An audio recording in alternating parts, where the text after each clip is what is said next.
Hello, Magic Casters of all shapes and sizes. My name is Chance. Welcome to my Spellbook, and thank you so much for tuning into the 18th episode of our third level spell series.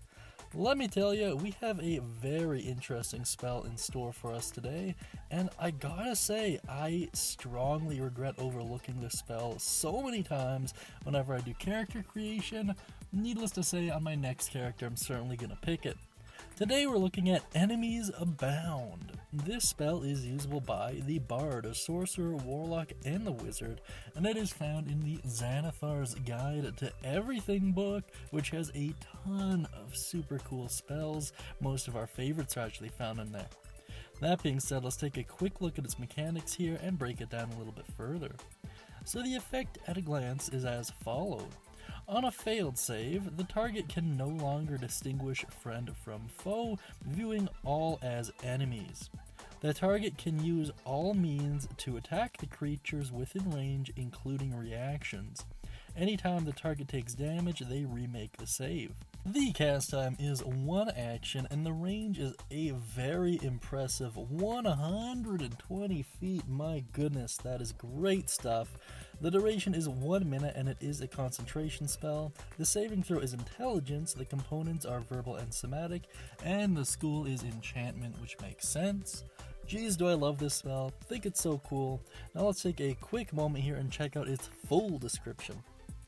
You reach into the mind of one creature you can see and force it to make an intelligence saving throw. A creature automatically succeeds if it is immune to being frightened. On a failed save, the target loses the ability to distinguish friend from foe regarding all creatures it can see as enemies until the spell ends. Each time the target takes damage, it can repeat the saving throw, ending the effect on itself on a success. Whenever the affected creature chooses another creature as a target, it must choose the target at random from among the creatures it can see within range of the attack, spell, or other ability it is using. If an enemy provokes an attack of opportunity from the affected creature, the creature must make that attack if it is able to. Very interesting stuff. I love this spell for so many ways. It's kind of reminiscent of the level 2 spell Crown of Madness, however better in virtually every regard. This works great with action economy. You don't really need to constantly keep feeding this spell resources to keep it active. Depending on who you go with, the intelligence save is also to your advantage. A lot of times, a lot of those heavy hitters are going to have a very low intelligence score. A lot of beasts as well have incredibly low intelligence, so this would be a great way to use it there. Something else worth noting is this also relates to spells.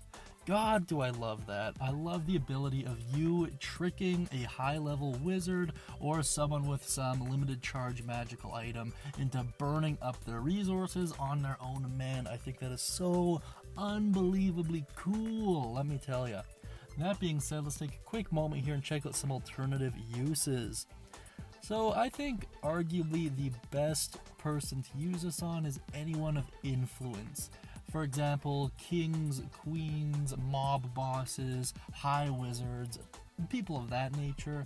I think this really synergizes really well with the divination wizards' lucky dice, as it were. I forget the exact featured name right now, but it's where they roll the dice at the beginning of every day and they can actually use those rolls as they see fit.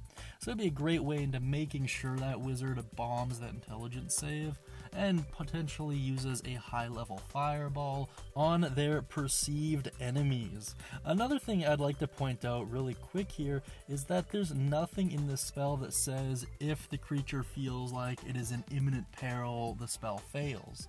So you could potentially cause borderline suicide missions, really. Like, you could trick a knight into attacking the king, knowing full well that he will get beheaded at the end of it. So it's a really interesting spell. I really do love it. In terms of other alternative uses, you could use it to signal a plan in action. For example, the second you see the king go rogue, I want you to bum rush the entire treasury. something like that. And this also works great in terms of balancing encounters. You gain one less thing to worry about, and you could really use the range to your advantage and cast this from very far away and just watch as the alpha wolf destroys its pack for no other reason other than it thought they were enemies. Very cool stuff. I really do love this spell. I think it's worded really nicely. I think it's very open-ended, and ultimately I think it would be super fun to roleplay. That being said, if you have any alternative uses, ideas, thoughts, questions, comments, or concerns about how to use this spell, please let me know down beneath in the comment section. And if you like that cool hand-drawn picture of Absurd and you'd like your own hand-drawn D&D picture, please check out the guild hall to figure out exactly how to do that. That being said, I hope you have a great day, and as always, happy casting, everyone.